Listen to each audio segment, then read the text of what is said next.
ಎಲ್ಲ ration card ಗ್ರಾಹಕರಿಗೆ ಕಿವಿಕೊಟ್ಟು ಕೇಳಬೇಕಾದ 3 ಸುದ್ದಿಗಳು ಮತ್ತು ಪಂಚ ಗ್ಯಾರಂಟಿ ಯೋಜನೆಗಳಿಗೆ ಕಾಂಗ್ರೆಸ್ ಶಾಸಕರೇ ಕೆಲವೊಬ್ಬರು ವಿರೋಧ ಮಾಡ್ತಾ ಇರೋದ್ರ ಬಗ್ಗೆ ಒಂದು ಶಾಕಿಂಗ್ ಮಾಹಿತಿ ಬಂದಿದೆ. ಮತ್ತೆ ಮಹಿಳೆಯರಿಗೆ ಉಚಿತ ಹೊಲಿಗೆ ಯಂತ್ರ ವಿತರಣೆ ಬಗ್ಗೆ ಬಂದಿರೋ ಇಂಪಾರ್ಟೆಂಟ್ ಅಪ್ಡೇಟ್ ಆಗಿರಬಹುದು. ಮತ್ತೇನಾದ್ರೂ ಬಂಗಾರ ಸಾಲ ಮಾಡಬೇಕಂದವ್ರಿಗೂ ಕೂಡ ಇಂಪಾರ್ಟೆಂಟ್ ಮಾಹಿತಿ ಬಂದಿದೆ. ರೈತರಿಗೆ ಕಿಸಾನ್ ಸಮ್ಮಾನ್ ಯೋಜನೆ 2,000 ರೂಪಾಯಿ ಹಣದ ಬಗ್ಗೆ ಬಂದಿರೋ ಮಾಹಿತಿ, ಪೆಟ್ರೋಲ್ ಡೀಸೆಲ್ ಬೆಲೆ ಏರಿಕೆ ಆಗಲಿದೆ ಎಂಬುವ ಬಂದಿರೋ ಶಾಕಿಂಗ್ ಸುದ್ದಿ, ಮತ್ತೆ 7 ದಿನದವರೆಗೂ ಭಾರಿ ಮಳೆ ಆಗಲಿದೆ.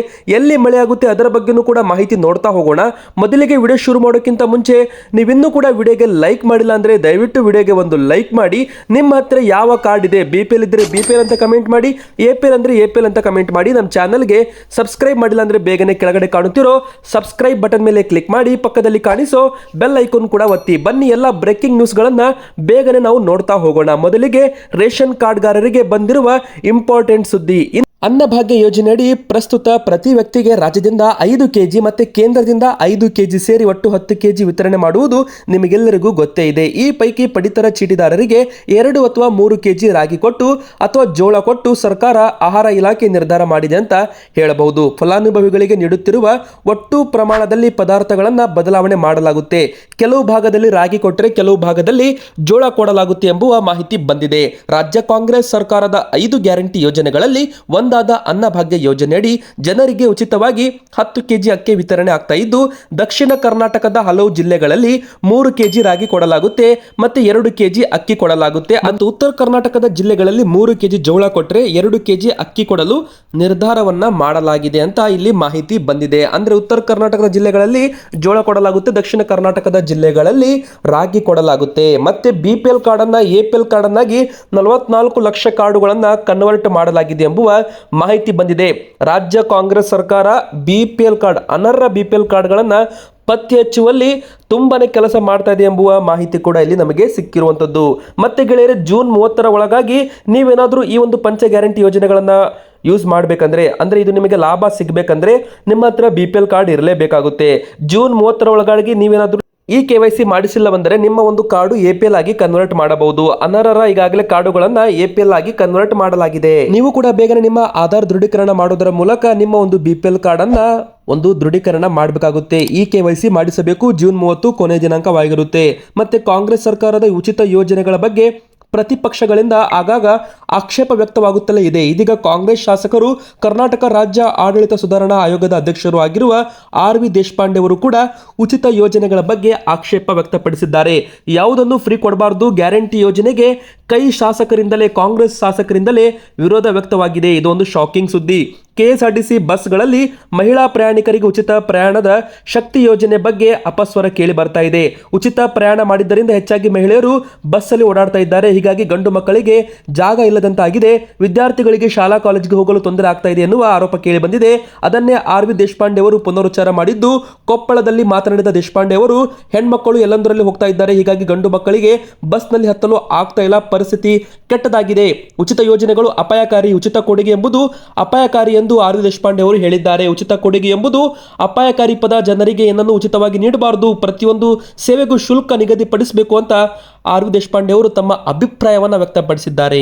ಇನ್ನು ರೈತರಿಗೆ ಒಂದು ಗುಡ್ ನ್ಯೂಸ್ ಅಂತ ಹೇಳಬಹುದು. PM ಕಿಸಾನ್ 20ನೇ ಇನ್ಸ್ಟಾಲ್ಮೆಂಟ್ ಹಣ 2,000 ರೂಪಾಯಿ ಖಾತೆಗೆ ಸೇರಲಿದೆ. ಹೌದು, PM ಕಿಸಾನ್ ಸಮ್ಮಾನ್ ನಿಧಿ ಯೋಜನೆ ಫಲಾನುಭವಿಗಳಿಗೆ ಗುಡ್ ನ್ಯೂಸ್ ಸಿಕ್ಕಿದ್ದು 19ನೇ ಕಂತಿನ ಹಣ ಬಿಡುಗಡೆ ಆಗಿದ್ದು, ಇದೀಗ ಯೋಜನೆಯ 20ನೇ ಕಂತಿನ ಹಣವು ಕೂಡ ಬಿಡುಗಡೆ ಮಾಡಬೇಕಾಗಿದೆ. ಪ್ರಧಾನಮಂತ್ರಿ ಕಿಸಾನ್ ಸಮ್ಮಾನ್ ನಿಧಿ ಯೋಜನೆ ಅಡಿಯಲ್ಲಿ ರೈತರಿಗೆ ಆಧಾರ್ ಲಿಂಕ್ ಮಾಡಿದ ಬ್ಯಾಂಕ್ ಖಾತೆಗಳಲ್ಲಿ ನೇರವಾಗಿ ಈ ಒಂದು ಹಣವನ್ನು ವರ್ಗಾವಣೆ ಮಾಡುವ ಮೂಲಕ ವರ್ಷಕ್ಕೆ 3 ಕಂತುಗಳಲ್ಲಿ 6,000 ರೂಪಾಯಿ ಜಮೆ ಕೂಡ ಮಾಡಲಾಗ್ತಾ ಇದೆ. ಈಗಾಗಲೇ 20ನೇ ಕಂತು ಹಣ 2025ರ ಜೂನ್ ಅಂತ್ಯದ ವೇಳೆಗೆ ಜಮೆ ಮಾಡುವ ಸಾಧ್ಯತೆ ಇದೆ. ಅಂದ್ರೆ ಜೂನ್ 25ರಿಂದ ಜೂನ್ 30ರವರೆಗೂ ಈ ಒಂದು 20ನೇ ಕಂತಿನ 2,000 ರೂಪಾಯಿ ಹಣವನ್ನ ಬಿಡುಗಡೆ ಮಾಡಲಿದ್ದಾರೆ. ಈ ಬಗ್ಗೆ ರೈತರಲ್ಲಿ ನಿರೀಕ್ಷೆಗಳು ಗರಿಗೆದರಿವೆ ಅಂತ ಹೇಳ್ಬೋದು. ಆದರೆ ಈ ಬಾರಿ ಕಂತು ಬಿಡುಗಡೆಗೆ ಕೇಂದ್ರ ಸರ್ಕಾರ ಮಾರ್ಗಸೂಚಿ ಬಿಡುಗಡೆ ಮಾಡಿದ್ದು, ಈ KYC ಪ್ರಕ್ರಿಯೆ ರೈತರು ಪೂರ್ಣಗೊಳಿಸುವುದು ಕಡ್ಡಾಯವನ್ನಾಗಿ ಮಾಡಲಾಗಿದೆ.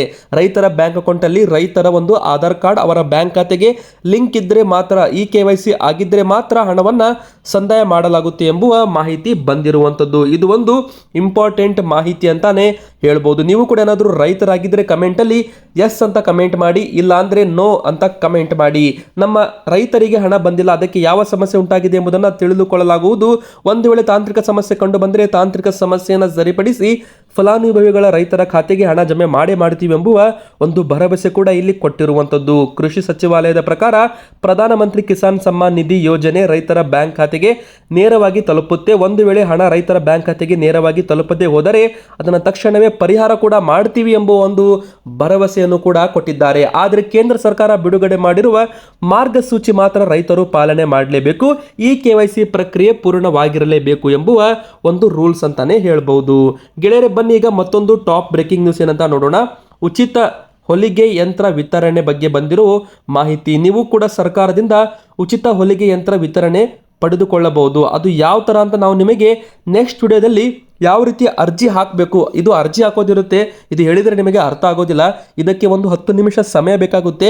ನಮ್ಮ ಚಾನಲ್ಗೆ ನೀವು ಸಬ್ಸ್ಕ್ರೈಬ್ ಮಾಡಿ ಪಕ್ಕದಲ್ಲಿ ಕಾಣಿಸೋ ಬೆಲ್ ಐಕಾನ್ ಒತ್ತಿದ್ರೆ ಮತ್ತು ವಿಡಿಯೋಗೆ ಲೈಕ್ ಮಾಡಿದರೆ ಕಮೆಂಟಲ್ಲಿ ಎಸ್ ಅಂತ ಕಮೆಂಟ್ ಮಾಡಿದರೆ ನಿಮಗೆ ಒಂದು 10 ನಿಮಿಷದ ವಿಡಿಯೋ ಬರುತ್ತೆ. ಆ ಒಂದು ವಿಡಿಯೋದಲ್ಲಿ ಯಾರೆಲ್ಲ ಈ ಒಂದು ಯೋಜನೆಗೆ ಅರ್ಹರಾಗಿರ್ತಾರೆ, ಎಷ್ಟು ವಯಸ್ಸಿರಬೇಕು ಮತ್ತು ಏನೇನು ದಾಖಲಾತಿಗಳು ಬೇಕು, ಎಲ್ಲಿ ಅರ್ಜಿ ಹಾಕಬೇಕು, ಇದನ್ನು ಆನ್ಲೈನಲ್ಲಿ ನೀವು ನಿಮ್ಮ ಒಂದು ಸೆಂಟರ್ಗಳಲ್ಲಿ ಹೋಗಿ ಯಾವ ಥರ ಅರ್ಜಿ ಸಲ್ಲಿಕೆ ಮಾಡಬೇಕು, ಇದೆಲ್ಲವನ್ನು ಕೂಡ ನಾವು ನಿಮಗೆ ನೆಕ್ಸ್ಟ್ ವಿಡಿಯೋದಲ್ಲಿ 10 ನಿಮಿಷದ ವಿಡಿಯೋದಲ್ಲಿ ಹೇಳ್ತೀವಿ. ಹೀಗಾಗಿ ನೀವು ವಿಡಿಯೋನ ಸಬ್ಸ್ಕ್ರೈಬ್ ಮಾಡಿ, ನೆಕ್ಸ್ಟ್ ವಿಡಿಯೋ ಅದೇ ಬರ್ತಾ ಇದೆ. ಮತ್ತೆ ಗೆಳೆಯರೆ, ಬನ್ನಿ ಈಗ ಮತ್ತೊಂದು ಟಾಪ್ ಬ್ರೇಕಿಂಗ್ ನ್ಯೂಸ್ ಏನಂತ ನೋಡೋಣ.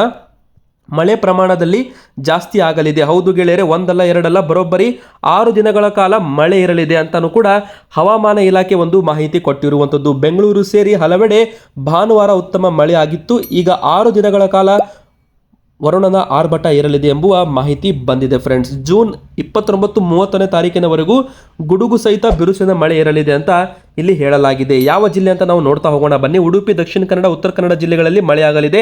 ಉತ್ತರ ಒಳನಾಡಿನ ಬೆಳಗಾವಿ, ಹಾವೇರಿ, ಗದಗ, ಧಾರವಾಡ, ಬಾಗಲಕೋಟೆ, ಕೊಪ್ಪಳ, ಬೀದರ್, ಕಲಬುರಗಿ, ವಿಜಯಪುರ, ರಾಯಚೂರು, ಯಾದಗಿರಿ ಹಗುರ ಮಳೆಗೆ ಮತ್ತೆ ಗುಡುಗು ಸಹಿತ ಮಳೆ ಆಗುತ್ತೆ ಅಂತ ಹೇಳಲಾಗಿದೆ.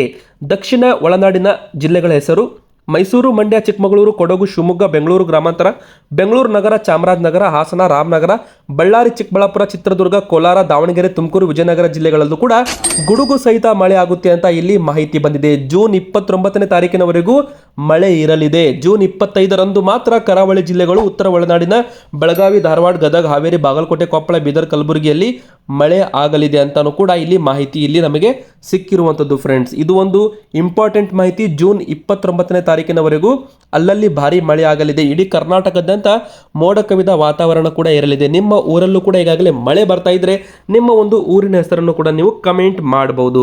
ಗೆಳೆಯರೆ, ಬನ್ನಿ ಈಗ ಮತ್ತೊಂದು ಟಾಪ್ ಬ್ರೇಕಿಂಗ್ ನ್ಯೂಸ್ ಏನಂತ ನೋಡೋಣ.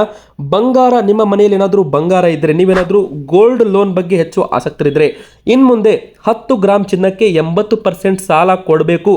ಗೋಲ್ಡ್ ಲೋನ್ಗೆ RBI ಇಂದ ಹೊಸ ರೂಲ್ಸ್ ಒಂದು ಜಾರಿಗೆ ಬಂದಿದೆ. ಚಿನ್ನದ ಸಾಲ ನಮ್ಮ ಇಡೀ ಭಾರತದಲ್ಲಿ ಹೊಸ ಕ್ರಾಂತಿ ತರಲು ಭಾರತೀಯ ರಿಸರ್ವ್ ಬ್ಯಾಂಕ್ ನಿಯಮಗಳಲ್ಲಿ ಪ್ರಮುಖ ಬದಲಾವಣೆ ಮಾಡಿದ್ದು, ಇದು ಸಾಲದಾತರಿಗೆ ತಮ್ಮ ವ್ಯವಹಾರ ಮಾದರಿ ಮತ್ತಷ್ಟು ಬಲಪಡಿಸಲು ಅವಕಾಶ ನೀಡುವುದು ಮಾತ್ರ ಅಲ್ಲ, ಸಣ್ಣ ಸಾಲಗಾರರು ತಮ್ಮ ಚಿನ್ನಕ್ಕೆ ಹೆಚ್ಚಿನ ಮೌಲ್ಯವನ್ನು ಪಡೆಯಲು ಅವಕಾಶ ಕೂಡ ಮಾಡಲಾಗ್ತಾ ಇದೆ. ಚಿನ್ನದ ಸಾಲ ಪ್ರಕ್ರಿಯೆ ಹೆಚ್ಚು ಪಾರದರ್ಶಕವಾಗಿರಬೇಕು. RBI ಕೆಲವು ಪ್ರಮುಖ ಬದಲಾವಣೆಗಳನ್ನು ಮಾಡಿದೆ. S&P ಗ್ಲೋಬಲ್ ರೇಟಿಂಗ್ ಪ್ರಕಾರ ಈಗ ಸಾಲಗಾರರು 2.5 ಲಕ್ಷ ರೂಪಾಯಿವರೆಗೂ ಚಿನ್ನ ಸಾಲಕ್ಕೆ ಚಿನ್ನದ ಮೌಲ್ಯದ 80% ಸಾಲ ಪಡೆಯಲು ಸಾಧ್ಯವಾಗುತ್ತೆ ಅಂತ ಇಲ್ಲಿ ಹೇಳಲಾಗಿದೆ. ಅಂದರೆ ಇದರ ಅರ್ಥ ಏನಪ್ಪಾ ಅಂದರೆ, ನೀವೇನಾದರೂ 10 ಗ್ರಾಮ್ ಚಿನ್ನವನ್ನು ಒತ್ತೆ ಇಡುವ ಮೂಲಕ ಚಿನ್ನದ ಸಾಲವನ್ನು ತೆಗೆದುಕೊಳ್ಳಲು ಬಯಸಿದರೆ ಮೊದಲು ನಿಮ್ಮ ಚಿನ್ನದ ಶುದ್ಧತೆಯನ್ನು ಪರಿಶೀಲನೆ ಮಾಡಿ. ಸಾಮಾನ್ಯವಾಗಿ 22 ಕ್ಯಾರೆಟ್ ಚಿನ್ನದ ಆಭರಣಗಳಿಗೆ ಆದ್ಯತೆ ನೀಡಲಾಗುತ್ತೆ, ಏಕೆಂದರೆ ಅವುಗಳಲ್ಲಿ ಶುದ್ಧತೆ ಮತ್ತು ಮಾರುಕಟ್ಟೆ ಮೌಲ್ಯ ಹೆಚ್ಚಾಗಿರುತ್ತೆ ಅಂತ ಹೇಳಬಹುದು. 22 ಕ್ಯಾರೆಟ್ ಚಿನ್ನದ ಮಾರುಕಟ್ಟೆ ಬೆಲೆ 1 ಗ್ರಾಮ್ಗೆ 9,000 ರೂಪಾಯಿ ಆಗಿದ್ದರೆ 10 ಗ್ರಾಮ್ಗೆ 90,000 ರೂಪಾಯಿ ಆಗಿರುತ್ತದೆ. ಹೊಸ ನಿಯಮಗಳ ಅಡಿಯಲ್ಲಿ 75% LTV ಅನುಪಾತವನ್ನು ಆಧರಿಸಿ ನೀವು 67,500 ರೂಪಾಯಿವರೆಗೂ ಚಿನ್ನದ ಸಾಲವನ್ನು ಪಡೆಯಬಹುದು. 80% ವರೆಗೂ ಇದ್ರೆ ಈ ಮೊತ್ತ 72,000 ರೂಪಾಯಿವರೆಗೂ ಇರಬಹುದು. ಈ ಮೊತ್ತವು ನಿಮಗೆ ಹಠಾತ್ ಹಣಕಾಸಿನ ಅಗತ್ಯಗಳನ್ನು ಪೂರೈಸಲು ಸಹಾಯವಾಗುತ್ತೆ ಅಂತ ಹೇಳಲಾಗಿದೆ. ಅಂದರೆ ಸಿಂಪಲ್ ಆಗಿ ಹೇಳೋದೇನಪ್ಪ ಅಂದರೆ, 10 ಗ್ರಾಮ್ ಚಿನ್ನ ಇದ್ರೆ ನಿಮಗೆ ಅದಕ್ಕೆ 75% ಅಥವಾ 80% ಅಷ್ಟು ಹಣ ಸಿಗುತ್ತೆ, ಸಾಲ ಸಿಗುತ್ತೆ ಅಂತ ಹೇಳ್ಬಹುದು. ಇನ್ನು ಪೆಟ್ರೋಲ್ ಡೀಸೆಲ್ ಬೆಲೆ ಏರಿಕೆ ಆಗುವುದು ಗ್ಯಾರಂಟಿ ಅಂತ ಹೇಳಲಾಗ್ತಾ ಇದೆ. ಅಮೆರಿಕ ಮತ್ತು ಇಸ್ರೇಲ್ ನಡೆಸುತ್ತಿರುವ ದಾಳಿಯಿಂದ ರೊಚ್ಚಿಗೆದ್ದಿರುವ ಇರಾನ್ ಈಗ ತೈಲ ಹಾದಿ ಹೋರ್ಮಸ್ ಜಲಸಂಧಿಯನ್ನು ಮುಚ್ಚುವ ಬೆದರಿಕೆ ಹಾಕಿದೆ. ಇದರಿಂದ ಭಾರತ ಸೇರಿದಂತೆ ಜಾಗತಿಕವಾಗಿ ಪೆಟ್ರೋಲ್ ಡೀಸೆಲ್ ಬೆಲೆ ಏರಿಕೆ ಖಚಿತವಾಗಿದೆ. ಹೌದು, ಇಸ್ರೇಲ್ಗೆ ಬೆಂಬಲವಾಗಿ ನಿಂತಿರುವ ಅಮೆರಿಕ ಇರಾನ್ ಅಣು ಸ್ಥಾವರಗಳ ಮೇಲೆ ಭಾರಿ ದಾಳಿ ಮಾಡಿದೆ. ಇದರಿಂದ ಇರಾನ್ಗೆ ಸಾಕಷ್ಟು ಹಾನಿಯಾಗಿದ್ದು, ತನ್ನ ಪ್ರಮುಖ ಸ್ಥಾವರಗಳ ಮೇಲೆ ದಾಳಿ ನಡೆದ ಬೆನ್ನಲ್ಲೇ ಇರಾನ್ ಪ್ರತೀಕಾರಕ್ಕೆ ಮುಂದಾಗಿದೆ. ಹೋರ್ಮಸ್ ಜಲಸಂಧಿ ಮೂಲಕ ವಿಶ್ವದ 20% ಅನಿಲು ಸರಬರಾಜು ನಡೆಯುತ್ತೆ. ಇದೀಗ ಪ್ರತೀಕಾರವಾಗಿ ಇರಾನ್ ಜಲಸಂಧಿಯನ್ನು ಬಂದ್ ಮಾಡಲು ಸಜ್ಜಾಗಿದ್ದು, ಈ ಮಾರ್ಗ ಬಂದ್ ಆದರೆ ಜಾಗತಿಕವಾಗಿ ಕಚ್ಚಾ ತೈಲ ಬೆಲೆ ಏರಿಕೆಯಾಗುತ್ತೆ. ಹೋರ್ಮಸ್ ಜಲಸಂಧಿ ಪರ್ಷಿಯನ್ ಕೊಲ್ಲಿಯಿಂದ ಅರಬ್ಬಿ ಸಮುದ್ರ ಮತ್ತು ಹಿಂದೂ ಮಹಾಸಾಗರಕ್ಕೆ ಸಂಪರ್ಕ ಕಲ್ಪಿಸುತ್ತೆ. ಇದು ನಿಮಗೆ ಗೊತ್ತಿರಲಿ. ಇವತ್ತಿಗೆ ಇಷ್ಟ ಆಗಿತ್ತು. ವಿಡಿಯೋ ಇಷ್ಟವಾದರೆ ವಿಡಿಯೋನ ಲೈಕ್ ಮಾಡಿ, ವಿಡಿಯೋನ ಶೇರ್ ಮಾಡಿ, ನಮ್ಮ ಚಾನಲ್ಗೆ ಸಬ್ಸ್ಕ್ರೈಬ್ ಮಾಡಿ, ಪಕ್ಕದಲ್ಲಿ ಕಾಣಿಸೋ ಬೆಲ್ ಐಕಾನ್ ಒತ್ತಿ.